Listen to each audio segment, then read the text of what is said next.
อ้าวเนาะ5 ล้านแล้วว่าจ้ะกินนี่ไปกดเงินในเพิ่นแหละพี่น้อยเนาะ5 ล้านกีบพี่น้อยเนาะนี่สั่งเลยอ้าวเฮียแล้วนับมึงเด้อโอ้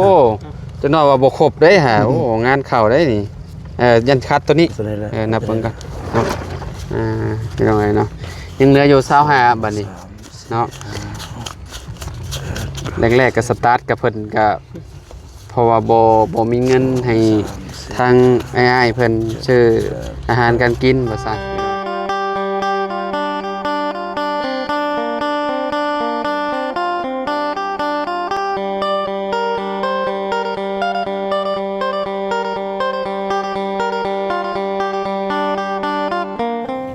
อ้าวเนาะสิไปไสเด้บาดนี้สบายดีสิไปไสนี่ไปตักน้ำโอ้ตักน้ำอยู่เพื่อนผู้บ่โอเคเอาไปเลยสาลีเนาะพี่น้องสาลีเราสิไปตักน้ำกินอยู่พุ่นแหละพี่น้องเนาะสบายดีน้องใจดีโดยขออนุญาตได้ล่ะนิบไม้นี่หน่อยนึงเอาไม้บ่ตูนผมลืมก็ยาแล้วเราอันนั้นเราจะเอาไปให้เราเนาะพี่น้องเอ้ยเนาะเย็นเนาะอยู่กองตารางเจ้าเนาะถือว่าโอเคเลยพี่น้องเอ้ยเนาะคักกันน้องจะดีคนนี้เนาะจะดีไปงานดองคือเห็นในคลิปว่าเอาถุงมาว่าสิไปอันนั้นว่าได้มาบ่ลาบชิ้นได้มาอยู่บ่ว้ายแล้วว่ามีลาบชิ้นมันเอามากินได้เฮายังกินบ่อิ่มจ้ะแม่นบ่แล้วบ่าวยังหิวข้าวอยู่นี่ใส่เท่าได้ซอบันเซิร์50ก็เจ้าให้ลาบจักถ้วยเขาน่ะมีรับดิบแล้วเขาว่าให้ครัวเองให้ครัวเองเนาะเอาก่อนอื่นก็สบายดีและสวัสดีเด้อพี่น้องบ่สุขทุกคนเด้อพี่น้องเด้อเนาะจานนึงมึงน้อยแหละเขาให้ทีละหน่อยเอามือเอาเขากินยังบ่อิ่มจ้ะทุกเจ้าไป3 คนบ่โดยและบ่วงมีบ่วงเขามีแต่บางละลายบรรเทานะมีแต่3 อันพวกและไม่ถูกก็บ่มีก็เจ้าแบบว่าแล้วเอามือก้อนกับจริงอันนี้คือแบบเจ้าไปต่างแม่เจ้าแม่นบ่แม่เจ้าบ่ได้ไปเนาะแบบว่าไปแทนแม่นะพี่น้องเนาะบ้านใดก็จะดีบ้านกระดับในนี่นี่ได้นี่เจ้าคือได้มาใส่แบบลึงกับเจ้าบ่เป็นแบบว่าพี่น้องบ่นั่นได้บ่แม่นบ่นั่นน่ะคนรู้จักกับแม่นี่นะรู้จักกับแม่เฒ่าเลยรู้จักกับแม่เฒ่าแต่ว่าใส่ซองแบบกับพ่อเฒ่าใส่พ่อเฒ่าบ่เพิ่นใส่ซองนี่พ่อเฒ่าก็ใส่แม่เฒ่าก็ใส่บ่มีแต่พ่อเฒ่าเพิ่นเดียวใส่ให้แต่พ่อเฒ่า1 อันพ่อปลาไก่ก็มีได้จริงก็มีสารแพทย์ก็มีคือแบบให้เบิดทุกคนเลยเนาะดอกแค่ก็ได้คือกันบ่ได้พี่น้องเนาะพากันตัวแหละพี่น้องงานดองก็เจ้าบ่ได้ว่าเป็นเดือนใดได้พี่น้องก็เจ้าสิจัดโลดเพราะแต่ว่าก็เจ้ามีแบบสมมุติว่าก็เจ้ามีเงินก็เจ้าก็เฮ็ดโลดได้พี่น้องเนาะบ่ได้ตีว่าเดือน10เดือน8หรือว่าเดือนอันนั้นอันนี้มันแต่งบ่ได้แต่ก็เจ้าทางนี้ก็เจ้าบ่ได้สนใจได้พี่น้องก็เจ้าแต่งได้ตลอดเลยเนาะเพราะแต่มีเงินก็คือแบบแต่งได้เลยเนาะจะดีเนาะโอ้ครั้งแรกนี่เนาะฮะไม่มาตูนมันแหละเรายังบ่ได้เอาไปสิไปแซ่น่ะฮะสบายดีบ่าวบุคงสิไปเฮ็ดหยังเทบ่แม่นเทพื้นเทบนนาเป็นล้างถ้วยล้างหม้อเทให้ดอกแค่บ่จะลงมือเองแม่โอ้คักเยี่ยมเนาะดีแล้วน้องบ่ล้างถ้วยล้างบ่วงให้น้องเพิ่นเนาะยากกับมันกันเทิดโอ้เทเอาเองรอดเจ้าก็เป็นอยู่เด้พี่น้องเนาะทางบ่าวบุญคงเนาะซอยน้องดอกแค่เพิ่นเนาะโอเคบ่าวบุญคงไปพ้อกันเด้อพี่น้องเนาะทางบ่าวบุญคงเพิ่นก็ ซอยดอกแค่พี่น้องเอ๋ยเนาะถือว่า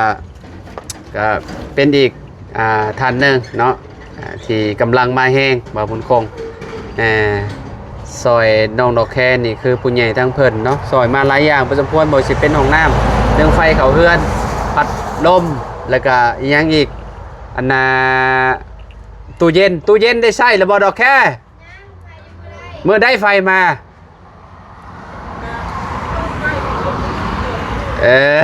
มือโอเคได้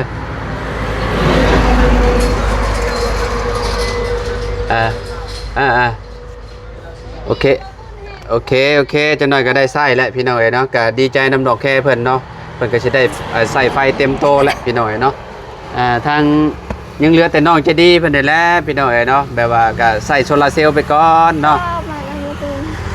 ปลามินก่อนเดี๋ยวจะเอาไปให้เราเนาะจะหน่อยเราขี่มานี่แล้วก็เอาน้ำเจ้าดอกบ่แย่ดอกได้ยิน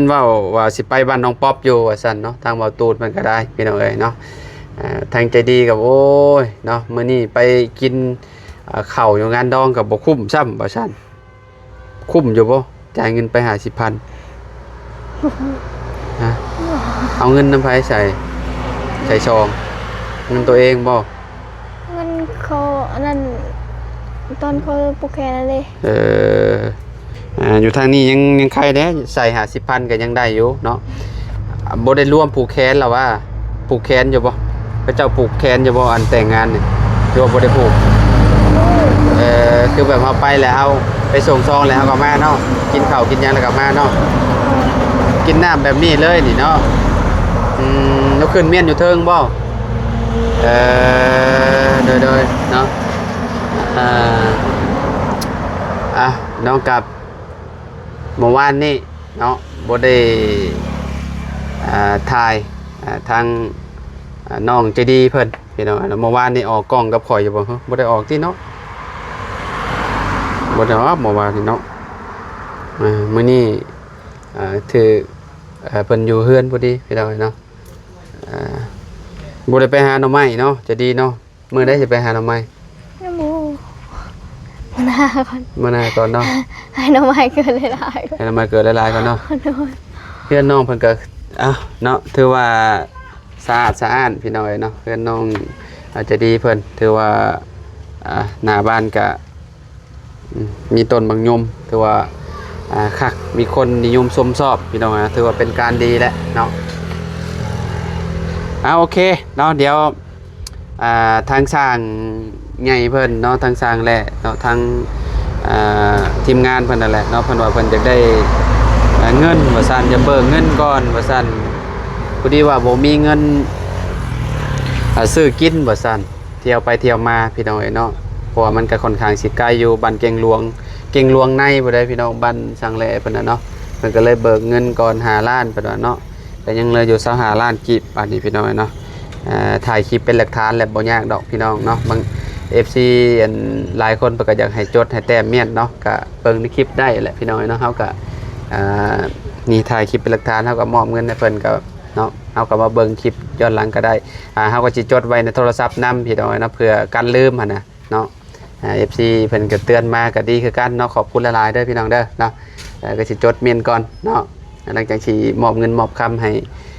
ทางช่างใหญ่เพิ่นเนาะโอ้มอบคำบ่ซั่นเนาะมอบเงินละล่าก็ได้ว่าเนาะบ่ได้มอบคำเนาะจังซี่เนาะ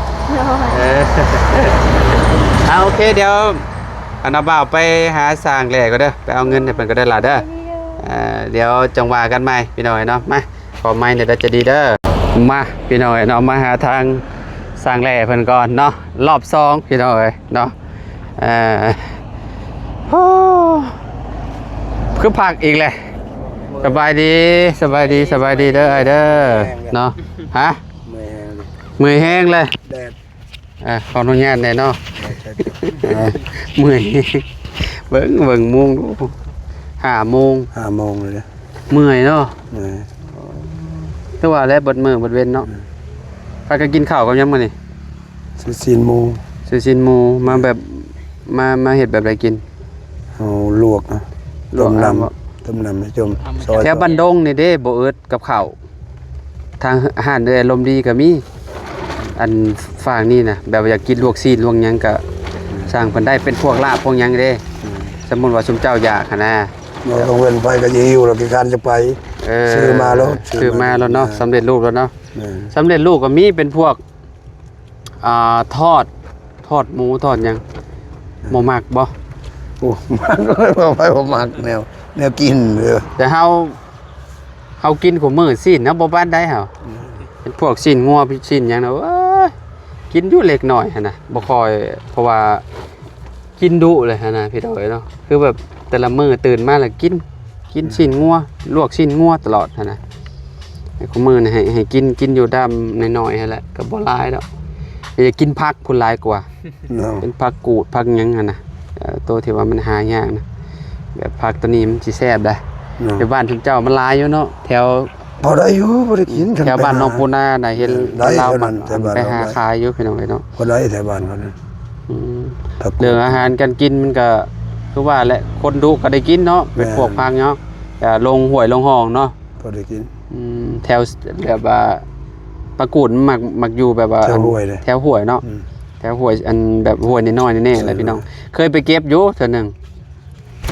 ไปกับน้องหยังน้องบุษบาน่ะอยู่บ้านนั่นน่ะบ้านนี้ยังลืมละบ้านน้องหัวบ้านนี้ยังเอาผันลืมบ้านกับเจ้าบ้านนี้พี่น้องเนาะ ไปเก็บกระคักอยู่ได้ยอดแบบว่ามันมีแต่ยอดงามๆน่ะมาลวกกินเนาะสร้างแล้วเนาะ จ้ะ อย่างนี้ข่าวว่าตอนถ่ายคลิปมันจะเบิกเงินรีโบเรื่องใดหรือว่าเว้าลิ้นบ่ บ่อยากเบิกอ่ะซื้ออยู่ซื้อกินนี่แหละปลาน้องกินนี่แหละซื้อกินตอนเที่ยงตอนนั้น ทีมมานำกันบ่มื้อนั้นบ่ที่ว่ามาเฮ็ดเทือนนี่บ่ บ่เรื่องนั้นบ่มาแม่เพิ่นบ่สบาย บ่เราก็ได้มานำเจ้าอยู่บ่เฮ็ดเทือนหลังนี้ บ่ได้มา เรามาใหม่บ่ มาใหม่ อืมเบิกเงิน ซื้อเนื้ออยู่เนื้อกินเนาะ แม่ เติมน้ำมันว่าซั่นๆเนาะ เติมน้ำมันนั่นแหละเที่ยวไปเที่ยวมานะ ตอนเฮ็ดเทือนจะดีจะเบิดจากร้านเติมน้ำมันชื่ออยู่ชื่อกิน ยังเหลือแต่ซื้ออยู่ซื้อกินหมด5ล้านปลาย บัดหาล้านปลาย แม่ บัดนี้ทีมเจ้าจะคนมื้อนั้นเฮ็ดแบ่งกันเท่าใด 5คนมันนะ แบ่งกัน5คนแบ่งกันซ้ำกัน ก็บ่ได้แบ่งแล้วเฮาจ้างเป็นมือเลยผู้ละ300,000ผู้ละ200,000ปลาย เจ้าจ้างเพิ่นมาเป็นมื้อ ผู้ใดเฮ็ดได้แล้วเฮาจ้างแบบ แบบแพงแน่ แพงแน่ คือกันกับไม้เวียดนี่แหละพี่น้อยเนาะพอดีว่าเราก็จ้างคือกันจ้างแบบว่าสร้างที่ว่าโบก โมกต่างหาก สาบกอ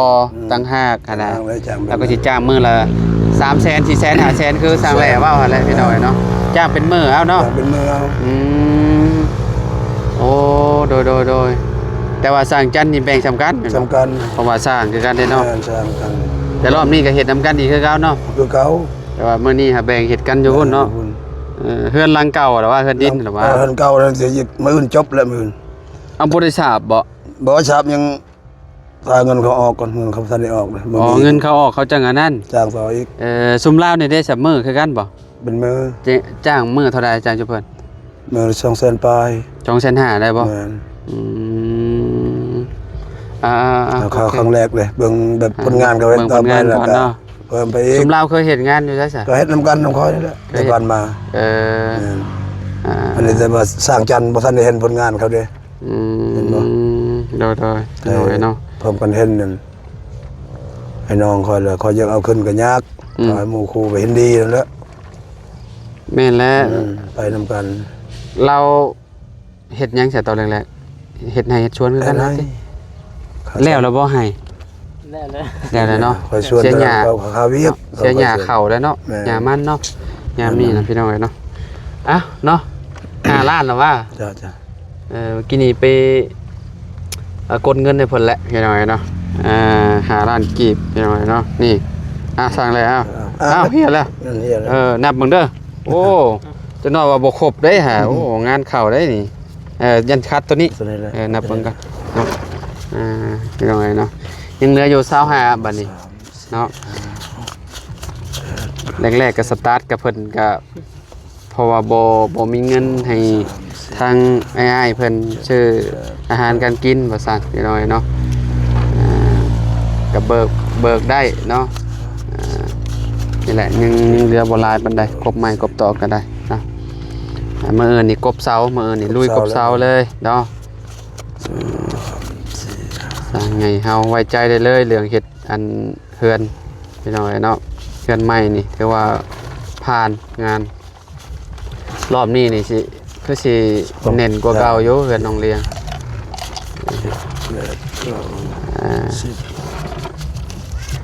ยันมีคัดตัวใดตัวหนึ่งบ่จักบ่พอคัดตัวนี้น่ะสิพออยู่ 10